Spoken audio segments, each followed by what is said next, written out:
warahmatullahi wabarakatuh. Perkenalkan, kami dari kelompok 8 akan mempresentasikan tentang qiraat. Sebelumnya, perkenalkan nama saya Nabila Salwa Salsabila dengan NIM 11040120125 dan teman saya. Nama saya Salsa Meldiana dengan NIM 11040120138. Sebelumnya kami akan membahas mengenai pengertian qiraat, perkembangan qiraat, macam-macam qiraat, latar belakang timbulnya perbedaan qiraat dan manfaat khilafiyah qiraat. Di sini ada pengertian qiraat. Istilah qiraat adalah bentuk jamak dari kata qiraah. Kata qiraah berasal dari kata qara'a, yaqra'u, dan qiraatan, yang mempunyai beberapa artian antara lain membaca dan juga bermakna menggabungkan atau mengumpulkan. Sedangkan menurut istilah bahwa qiraat merupakan metode atau cara baca lafaz atau kalimat di dalam Al-Quran dari berbagai segi riwayat.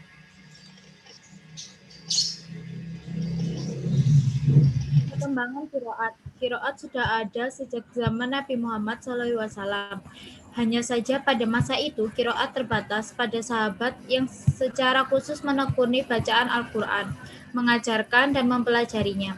Para sahabat ini selalu ingin mengetahui ayat yang diturunkan kepada Nabi Muhammad SAW. Untuk itu, mereka kemudian menghafalkan bahkan membacakannya di depan Nabi untuk disimak. Ilmu qiraat baru dibukukan pada abad ketiga Hijriah. Pada ahli sejarah mengatakan bahwa orang yang berjasa menuliskan ilmu qiraat adalah Imam Abu Ubaid Al-Qasim bin Salam pada 224 Hijriah.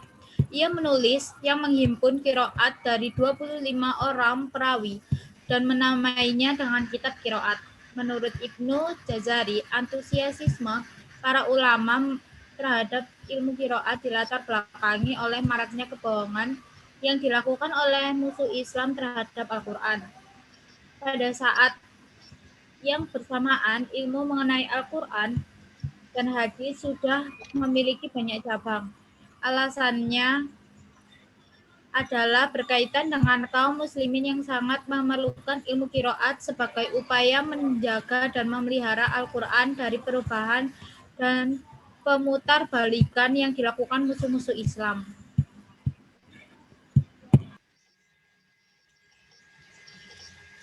Macam-macam qiraat. Dalam menentukan kesalihan sanad qiraat, Ibnu Jazali membuat beberapa kelompok kategori, yaitu sebagai berikut. 1.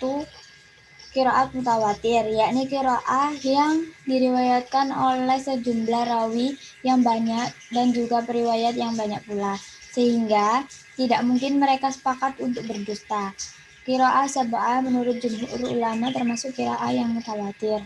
Qiraah masyhur, yaitu qiraah yang sanadnya bersambung kepada Rasulullah SAW, tetapi hanya diriwayatkan oleh seorang atau beberapa orang yang adil dan thiqah sesuai dengan bahasa Arab. Yang ketiga ada qiraah ahad, yaitu qiraah yang sanadnya sahih tetapi menyalahi mushaf Utsmani atau kaidah bahasa Arab atau tidak populer seperti qiraat mutawatir dan masyhur. Qiraat ini tidak boleh dibaca dan tidak wajib diyakini. Yang keempat ada qiraah syadz, yakni qiraat yang sanadnya tidak sahih dan tidak bersambung kepada Rasulullah SAW. Yang kelima ada qiraat ma'udhu, yakni qiraat yang dinisbatkan kepada seseorang tanpa dasar. Yang keenam ada qiraat mudraj, yaitu qiraat yang di dalamnya terdapat lafaz atau kalimat tambahan yang biasanya dijadikan penafsiran bagi ayat Al-Quran.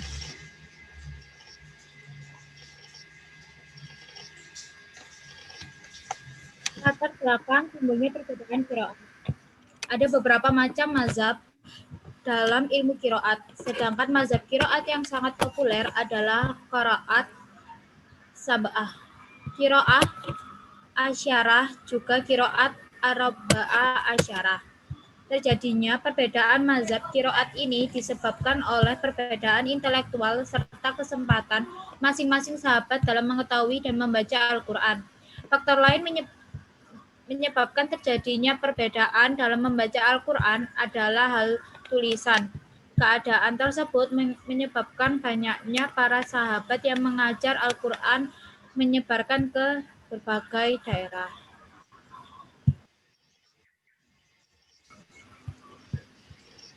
Seperti yang disebutkan, qiraah yang paling masyhur adalah qiraah sab'ah.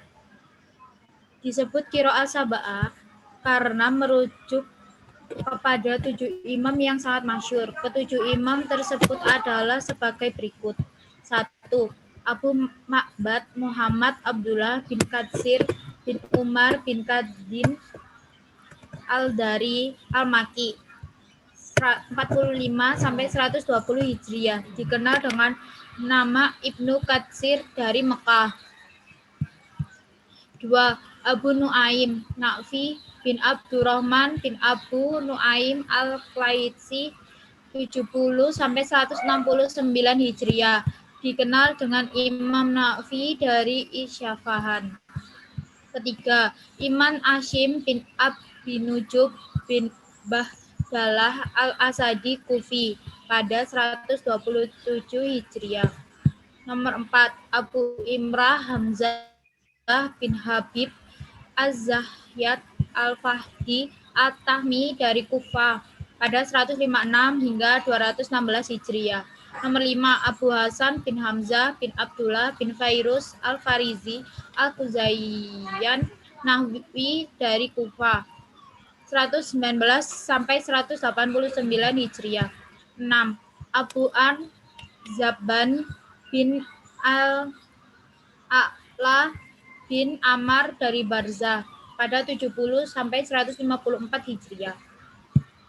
Nomor 7, Imam Abu Muaimin Abu Imran Abdullah bin Amir Asy-Syafi'i Al-Syahubi dari Damaskus pada 221 sampai 118 Hijriah.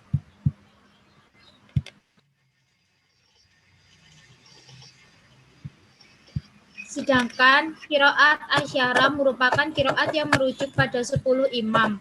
Pada dasarnya qiraat sab'ah yang ditambahi 3 imam qiraat, antara lain Abu Muhammad Yakub bin Ishaq Al-Basri Al-Madrani dari Basrah pada 205 Hijriah, Abu Muhammad Kaflaf bin Hisham bin Talib Al-Maki Al-Bazar pada 229 Hijriah, dan dari Abu Ja'far Yazid bin Al-Qaqa Al-Mukhzumi Al-Madani pada 230 Hijriah.